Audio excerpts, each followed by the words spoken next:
a triangular object with dazzling lights was seen by hundreds of people in the skies over Belgium and Germany. Hovering low above towns and villages, it was reported by civilians, teams of police, and military personnel. Then, on March 30th, 1990, two NATO radar stations at Semerzaki and Glans simultaneously recorded an unidentified flying object passing south of Brussels. The Belgian Air Force scrambled two F-16s for an intercept.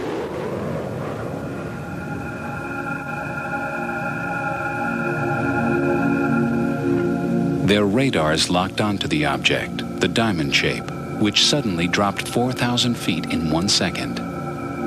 As it dropped below approximately 600 feet, it vanished from all radar screens. The Air Force had no explanations. A scientist suggested the pilots were chasing a rare atmospheric phenomenon, but the chase lasted 75 minutes. The object was seen on 5 radar screens, and the testimony of hundreds of eyewitnesses remains.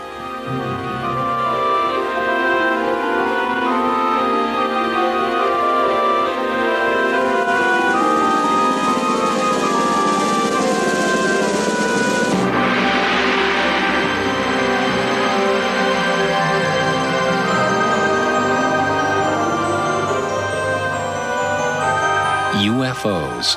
We bring to them our own expectation of what they might be, what they could mean.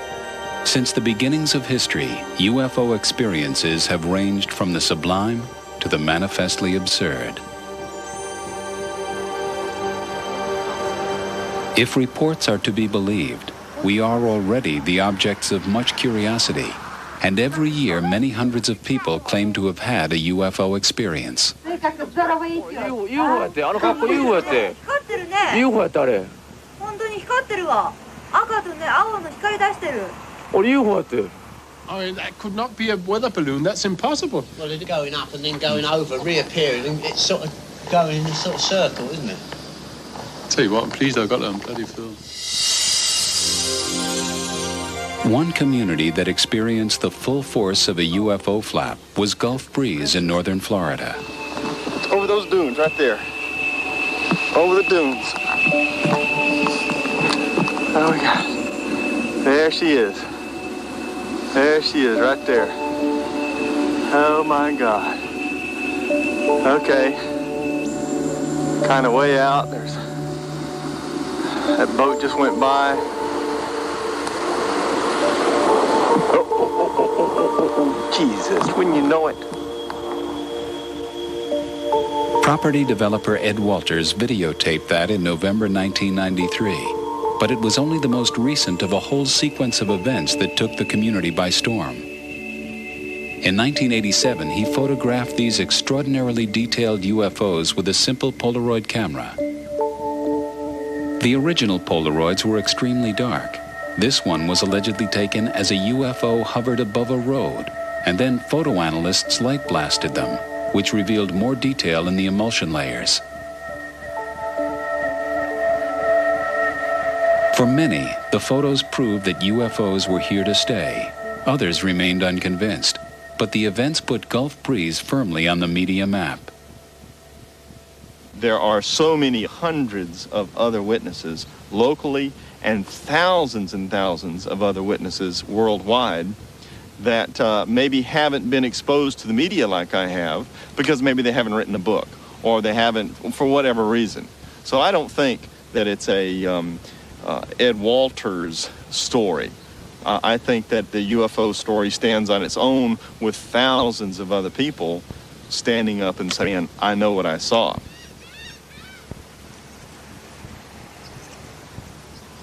With a naval base at the seaward end, the vast expanse of water and sky was ideal for UFO enthusiasts beating a path to Gulf Breeze and nearby Pensacola. What is that baby doing? I don't know. It may look like it's moving around, doesn't it? I see two of them moving to the west, slowly.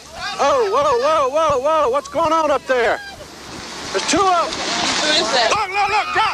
Look, look, look, look. What again? There it goes. What again? Y'all look, it's right there. Just drop pop something out, Gary. Bruce and Ann Morrison now have 5 hours of video of the strange lights maneuvering above the bay. Look how it moves, Bruce. It's just... Well, I was having lunch with a friend at work one day, and she had heard about the Gulf Breeze sightings, but they had not hit the papers in Pensacola. You know, Gulf Breeze is a little smaller community outside of Pensacola. And she started telling me about this man in Gulf Breeze who had taken all these beautiful pictures, and there had been articles about it in the Sentinel. And I remember my reaction was so strange because all of a sudden I looked at my arms and I had chill bumps all over me. It was just like, it was an overwhelming feeling of wonder, amazement, and extreme interest. 3 minutes, 29 seconds. Oh, it's white. It's red and white there. There's 3 of them. Yeah. Let's go what? Whoa, go, baby, go, Bubba. Come on over here and show us some more, Bubba. I can tell you right now, I have been out with people that would go bananas when they saw an airplane. In fact, there's a man that comes out occasionally with our group that every airplane that flies over to him is a UFO, and he will get mad and irate if you look at him and say, that's an airplane. I mean, it can be a 727, 5,000 feet over your head, coming into the landing pattern at the Pensacola airport. This guy will look up at it and say, that's a UFO. And that's his right. But I know what I saw. I know it's on my phone. And if you want to believe it, fine. If you don't want to believe it, that's fine also. Oh! Whoa, whoa, whoa. Well, it's kind of green. It's got a green halo around it, doesn't it? Did y'all see green around it? Yeah. All right. Not surprisingly, Ed's photograph seemed too good to be true, and he soon found himself attacked by the debunkers. Well, it's really kind of shocking. I'm an average fella. I build houses. I'm a working man, and to see something so extraordinary and tell about it, and then to be blasted, it's shocking. You just don't expect that kind of reaction. You expect people to say, oh my gosh, rather than, oh, you're crazy. Over the dunes. Oh my gosh. There she is. There she is, right there. Oh my God. I would like for somebody in the military-industrial complex, for the world governments, I would like for somebody to come forward and say, don't worry, here's what it is, this is the answer, sleep well. But they don't do that. I think they don't know. I think that they're struggling just like we're struggling. I think that when there is a flap, a UFO flap, then I think that the military and the governments of the world are paying attention behind the scenes. The love-hate relationship between governments and UFOs began when the United States Air Force's Project Blue Book was set up to investigate cases like these during the 1950s and 60s.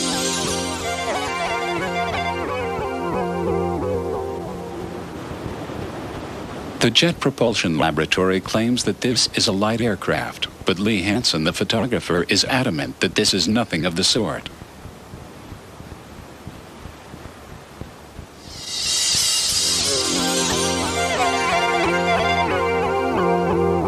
As James Waters drove through Monument Valley, a bright object sped past, followed by another a second later. Slowed down, the object seemed to contract and expand. Official explanation? A meteorite. But two, one after another?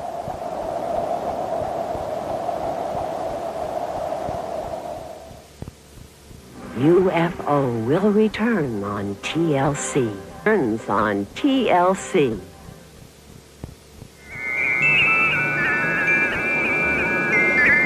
In the skies above Britain, a UFO appears from nowhere and flies alongside the Concorde. It seemed intelligently controlled, but cameras can lie. The flights were filmed with a specially designed periscope camera system, Astrovision, which uses a complex arrangement of lenses and prisms. we asked Alan Tanner of the original British Airways film team to take a closer look. Now, this is probably the classic UFO shot that everybody refers to when they talk about UFOs and Concorde. Again, you will find that it looks very similar to other shots that we've got with funny little marks on it that people say, was this a UFO or wasn't it? Look at it closely and you'll find that there's that little spot of light coming there, which could be quite easily mistaken for a UFO. But in fact, it's quite possible that the sun, which was off to the left-hand side, had caught the front element of the Astrovision periscope system and would have caused an internal reflection. And I feel that that is really sums it all up. You will see that as the camera moves, so that little spot moves, and I don't think that's a UFO.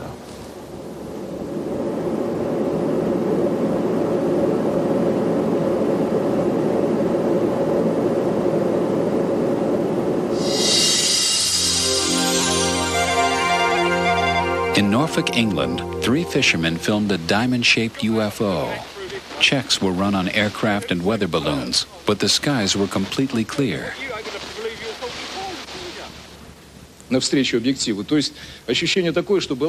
3 months earlier, beside the Black Sea, a tourist videotaped this. It seemed an extraordinary coincidence, until we met Simon Nash of Panasonic. This is a basic iris motor. The principle of the iris motor is to regulate the amount of light entering the camera. The iris motor will open on very dull scenes and poorly illuminated scenes and close down on very high intensity or brightly lit scenes. We actually have no idea what this sort of object is here in the sky. It could be reflection from a plane or some other light source. But as the camera starts to zoom in, you can clearly see here the shape of the actual iris elements within the lens section of the camera. It appears to be caused by a reflection of light entering the front of the camera and bouncing around between the lens elements. And of course, sandwiched between the lens elements is of course the iris motor. And the iris motor takes on this characteristic shape that is often seen when you're looking directly or indirectly in towards the sun. But the image at the beginning of the tape is quite unusual and is something that can't be explained by normal camera technology, if you like. Over the past 30 years, some 8,000 UFO sightings have been reported to a special department at the British Ministry of Defence. About 5%, or 400 of these, remain unidentified. Nick Pope is from the ministry. The thing to stress is that 95%, I would say, of the reports that we get can be very easily explained. There is probably a hard core of about 5% which appear to defy explanation, and of course we keep an open mind on them.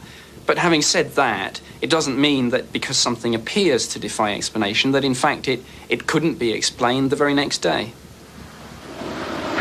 Recently we've had an airship operating over the UK, and that's been brightly illuminated from the inside.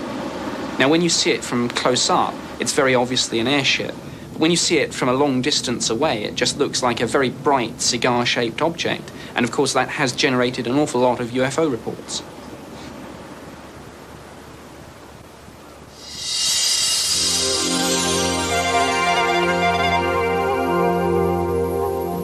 Many reports continue to defy rational explanation. In a valley near Ottawa, Canada, the object on the right was apparently witnessed by more than a dozen people.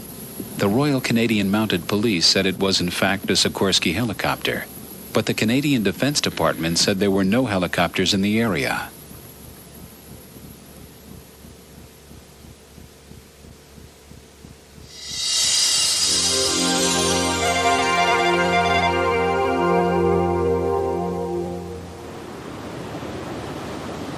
This curious object filmed above an English cornfield remains a mystery. The tractor driver in the distance said that he saw a small silver disc fly silently over him. Whatever that is, that's moving on its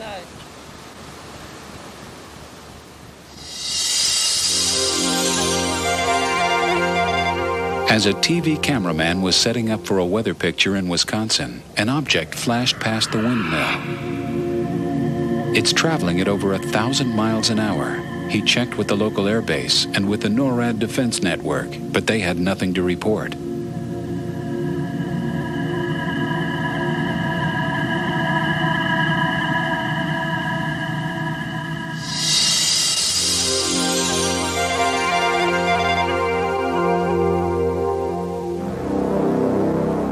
Hertfordshire, while filming a farming program, a TV crew suddenly noticed this object over the fields. Well, first of all, we saw what appeared to be a very large vapor trail, much thicker than the normal vapor trails. And when this vapor trail finished, it stopped at a straight line, as opposed to fading out.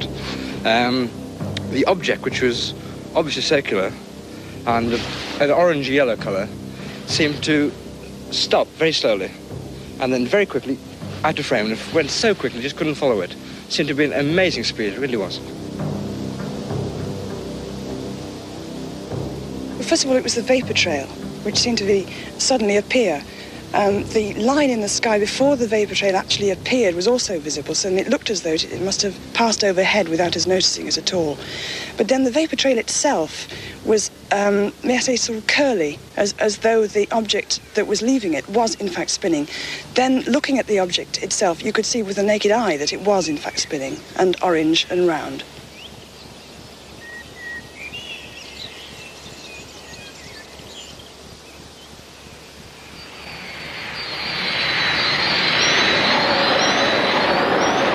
Over 3,500 UFO reports worldwide have come from civilian and military pilots.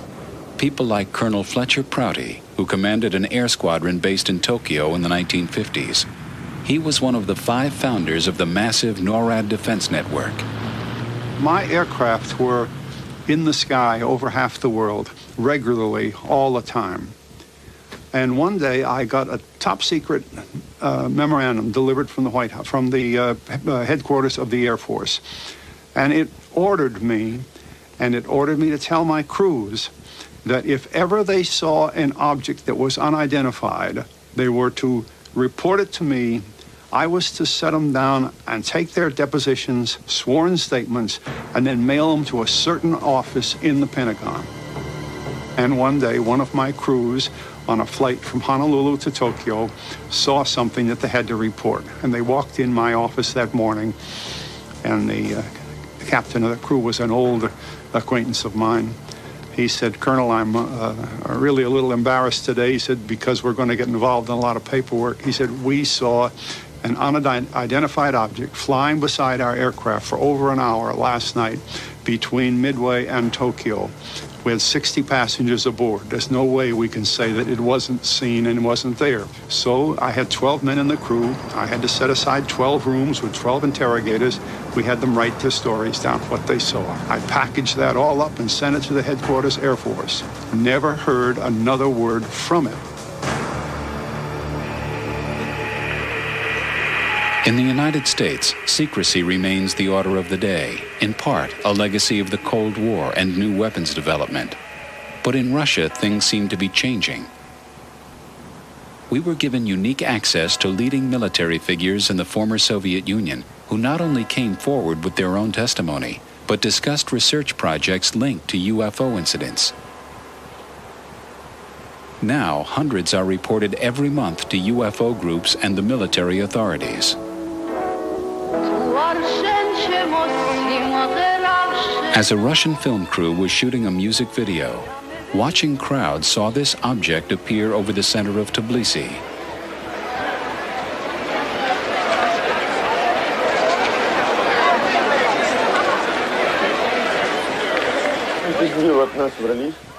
In Moscow, a KGB officer and his family filmed a group of unidentified lights. Until very recently, people did not dare report UFOs, let alone release pictures like these.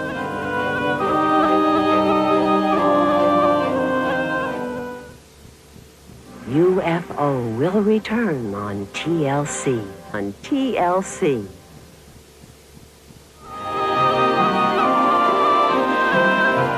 For years, the old secret regimes prevented anyone from admitting to any UFO experience.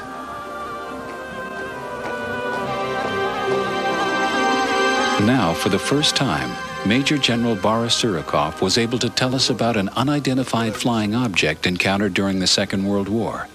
As it approached, it electrically charged their bomber, threatening a massive fuel explosion. To save the plane, they jettisoned their bomb load, but reported their mission a complete success for fear of reprisals.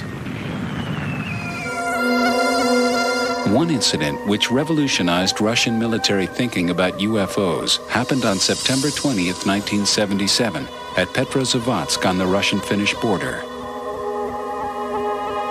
At about 4 in the morning, over 170 witnesses, including 20 border guards and police, saw a large glowing object raining down beams of light. It hovered over the town for some 15 minutes before moving off towards the Finnish border. But it had been seen over a wide area for at least 4 hours before that. Colonel Boris Sokolov headed the Ministry of Defense's investigation team. Later, having read the report, I found that a large group of military men had witnessed the event, about several hundred kilometers away from Petrozavodsk, in one of the border regions. When they tried to report it, using their usual field communications, they had telephone and cable lines, radio and shortwave. None of them worked.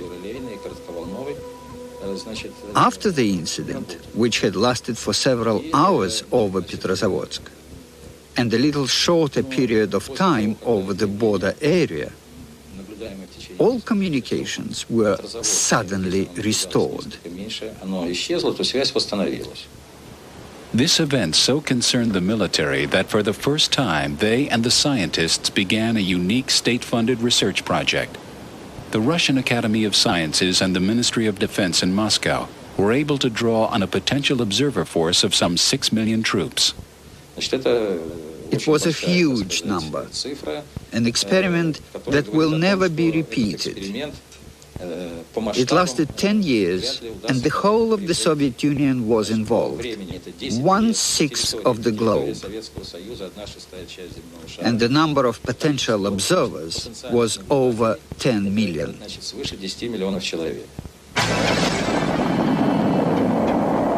Up until now, this incident has always been dismissed as disinformation, a cover story for a secret rocket launching. Now, for the first time, Colonel Sokolov has testified to the actual events that led to one of the world's most extensive UFO research projects.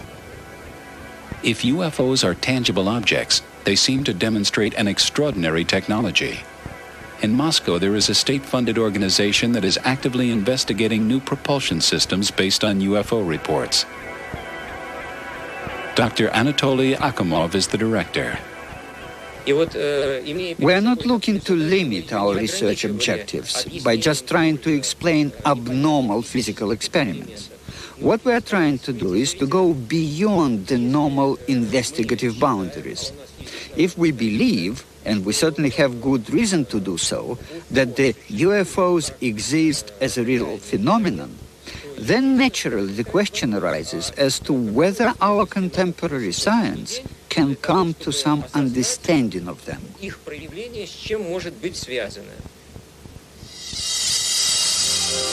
In stark contrast to the openness of the Russians, the British Ministry of Defense is still denying an incident that happened in 1980 here at the Woodbridge Joint British-American Air Force Base.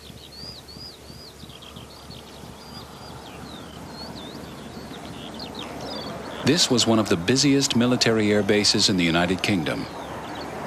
Its activities were highly secret, and it held one of NATO's largest stockpiles of nuclear weapons. It was in the early hours of December 28th that 2 teams of base security officers left the East Gate to investigate strange lights in the forest. One team included the deputy base commander, Lieutenant Colonel Halt, and in the other group was Larry Warren, then 19 years old. I'm standing in Rendlesham Forest. We're on December 28th to 29th, 1980.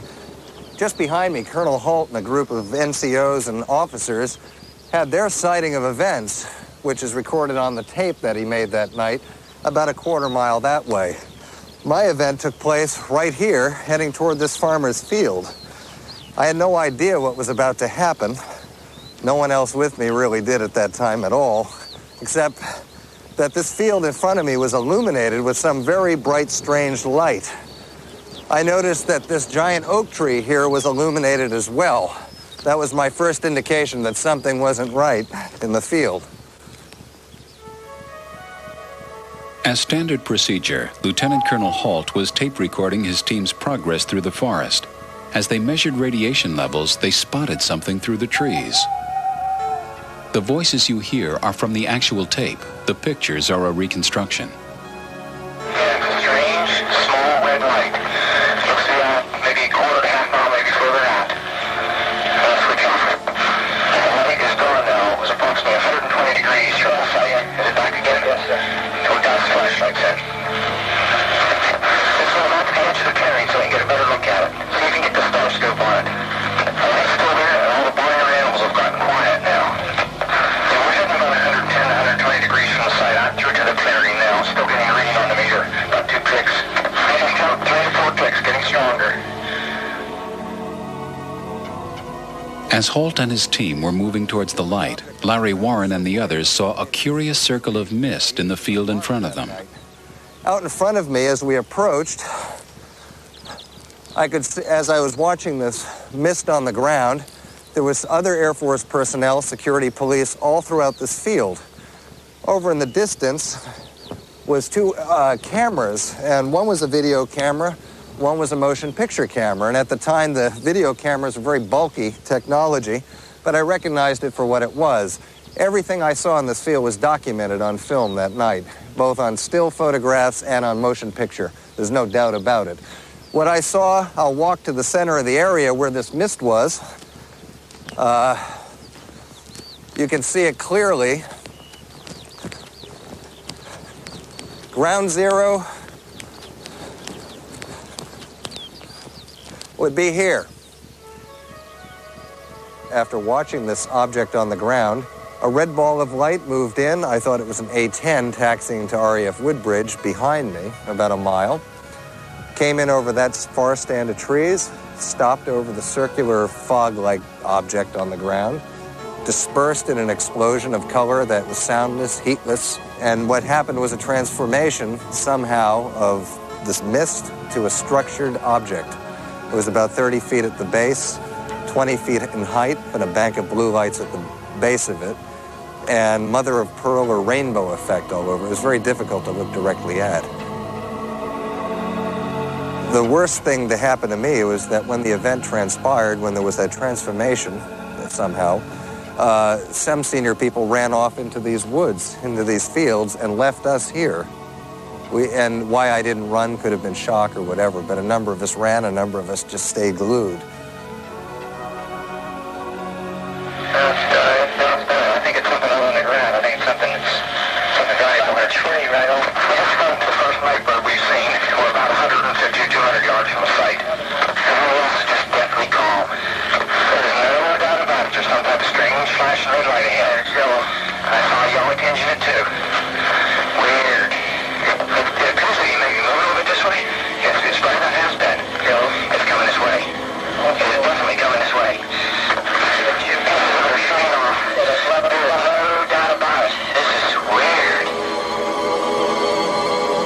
But the military personnel were not the only witnesses.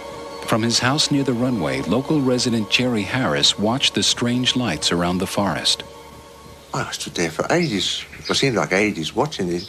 And they were dipping down behind the trees. They were going down behind the trees and coming back up again and sort of zigzagging about. And I thought, well, if they were airplanes, they would crash into the forest because the runway's over there and they're over there. A strict security clampdown, denials, and other explanations quickly followed the incident. Oxford Nest Lighthouse, 6 miles away, was one. Others included meteorites, police cars, and bright stars. The alleged films and photographs have never been released, but one piece of evidence remains: Lieutenant Colonel Holt's report, authenticated as genuine by the British Ministry of Defense. Strange, small red light. Looks to be out maybe a quarter to half mile, maybe further out. It was released 3 years later through pressure from Warren and others using the Freedom of Information Act. We're about 150 to 200 yards from the site. Everything else is just deathly calm. There's no doubt about it. There's some type of strange flashing red light ahead. It's yellow. I saw a yellow tinge in it too. Weird. Despite government pronouncements, one man whose views cannot be ignored is Lord Peter Hill Norton, Admiral of the Fleet and Britain's former Chief of Defence Staff in the early 1970s. It seems to me that something physical took place. I have no doubt that something landed at this U.S. Air Force base, and I have no doubt that it got the people concerned, the U.S. Air Force people and the commanding general at the base, into a very considerable state. My view is that the Ministry of Defense, who were repeatedly questioned about this, not only by me but by other people, have doggedly stuck to their normal line, which is that nothing which was of defense interest took place on that occasion. My position about this has always been quite clear, and I have said this both in public and on the television and on the radio, and I said it face to face to Lord Trefgarne when we met. Either large numbers of people, including the commanding general at Bentwaters, were hallucinating, and for an American Air Force nuclear base, this is extremely dangerous, or what they say happened did happen. And in either of those circumstances, there can only be one answer, and that is that it was of extreme defense interest to the United Kingdom. And I have never had a satisfactory rebuttal of that view.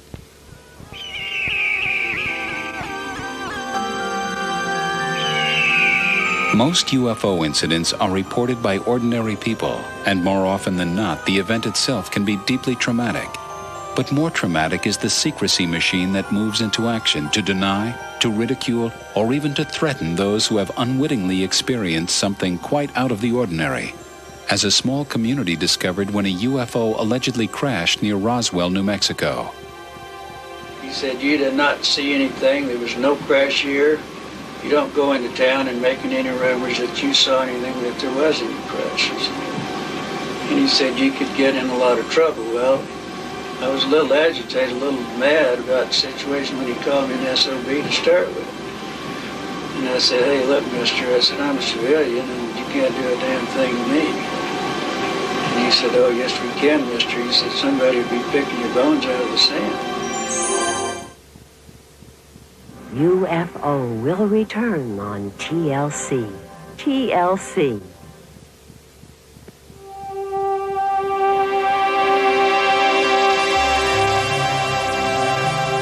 The case of the crashed disc and its alien occupants has become an enduring UFO classic. On July 2, 1947, near Roswell, New Mexico, Mac Brazel discovered an extraordinary collection of metal and other debris scattered over his ranch lands. A few days later, he contacted local Sheriff George Wilcox, who called the Roswell Army Air Base. They sent Major Jesse Marcel to investigate and collect as much debris as possible. The Army issued a press release saying they had recovered a crashed disc. But later that day, Major General Ramey denied the report, saying the debris was simply a grounded weather balloon.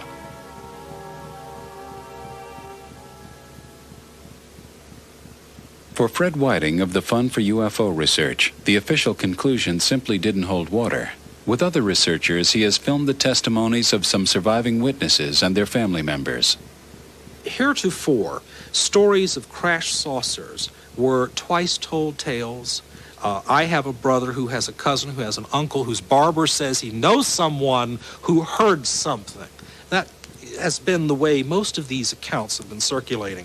That's very frustrating because you can't follow up on that. You can't ascertain what the facts are, and in all likelihood the story's bogus because it's been told by so many people and therefore is quite distorted. Roswell is different. Roswell has a cast of characters who are known, most of whom are still alive even after 46 years, all of whom are extremely credible people. One thing I was certain of, being familiar with all air activities, that it was not a weather balloon, nor an aircraft, nor a missile. It was something else of which we didn't know what it was. They were just fragments strewn all over the area, an area about 3/4 of a mile long and several hundred feet wide.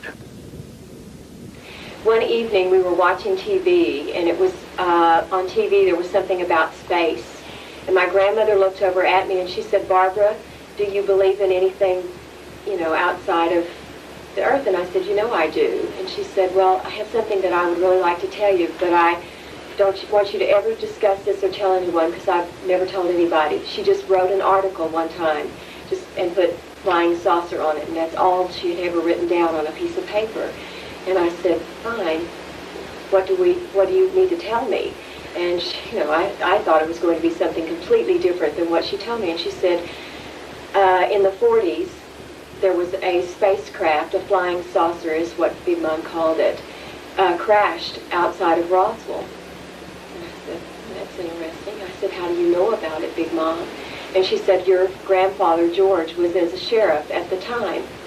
When the incident happened, the military police came to the courthouse, to the jailhouse, and told George and I that if we ever told anything about this incident, talked about it in any way, that not only we would be killed, but the family, that they would get the rest of the family.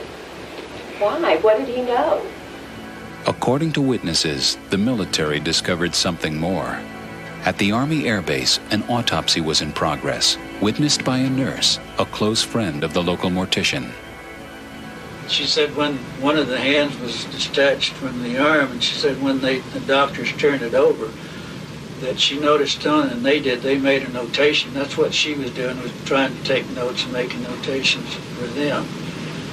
And they were all sick. But she said that on the tips of these little fingers, it looked like little pads with little holes that kind of looked like a small suction cup on each end of these fingers here.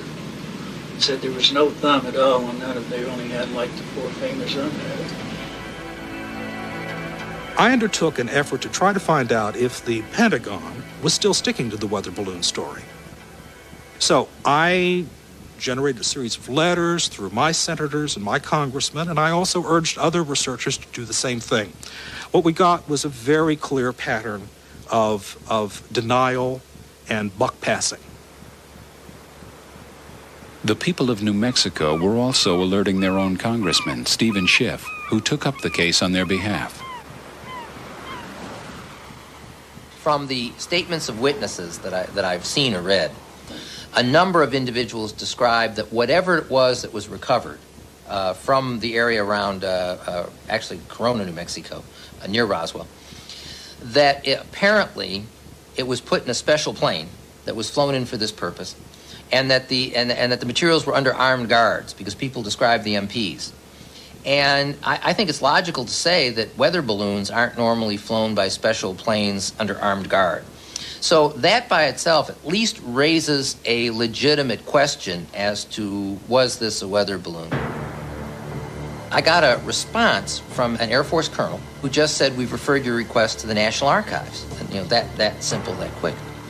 And so I contacted the Department of Defense again and received a response at a higher level. We're referring you to the National Archives. So I contacted the National Archives.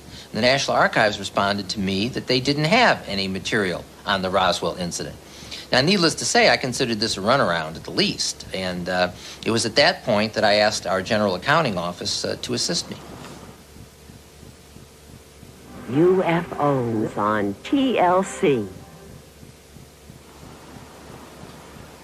The General Accounting Office, at Congressman Schiff's request, agreed to undertake an inquiry into whether or not there was a cover-up of information concerning the Roswell events. An investigator was assigned to the case, reporting back, of course, to the Congressman's office, since the General Accounting Office is a creature of the Congress. It's the Congress's investigative arm. This investigator approached an official within the Air Force Congressional Liaison Office, the Director of Plans and Operations, Colonel Larry Shockley. The investigator said to Colonel Shockley, I'm interested in getting into the Roswell case. Colonel Shockley's response reportedly was, you've got no business getting into that. This is not the first, and I suspect nor will it be the last, such obstruction of this investigation. They didn't say, Congressman Schiff, we have documents, but they're classified. You're going to have to go through certain procedures if you want access to them. That would have at least been a reasonable response. But to send me to an agency which doesn't have the documents, and by now they must know that, that is not a reasonable response. Stephen Aftergood of the Federation of American Scientists believed there could be a less secretive and more mundane explanation. The National Archives reports that it has more than 300 million pages of classified documents from before 1960 alone that are awaiting declassification review. In other words, documents dating from pre-World War I through 1960. If we extrapolate that to a likely estimate for all classified documents through the present, I would say there have to be well in excess of 1 billion pages of classified documents that are waiting for declassification review. The secrecy system has become reflexive. We are concealing a lot of information that is not genuinely sensitive, and ironically, we are probably not protecting those genuinely sensitive secrets adequately. The Roswell incident in particular has been an enduring story because there have been so many mixed signals from the government, and above all because there remains a quantity of government documents that have been kept secret more than 45 years after the event. I think a government accounting for this whole episode is long overdue, and people have every right to demand that such an accounting be carried out. Now what we need to do is we need to establish in the minds of the Congress, it's already firmly established in the minds of most of the UFO researchers in the United States and elsewhere around the world, that there is indeed a cover-up of information. For what reason? We can only speculate. To what end? We haven't the faintest idea. But the fact of the matter is that our government is not being responsive to its citizens who want simply to know the facts. I think there's a big leap that is made by some people from an unexplained incident to an explanation that invokes sentient extraterrestrial entities that are somehow active on Earth. I am not personally cognizant of any evidence to support that, but certainly there is a vast quantity of government documentation on the phenomenon of unidentified flying objects of one sort or another. The obsession with secrecy is a legacy of the Cold War. As West meets East, will we join the Russians in attempting to find an answer to the mystery of the UFO phenomenon?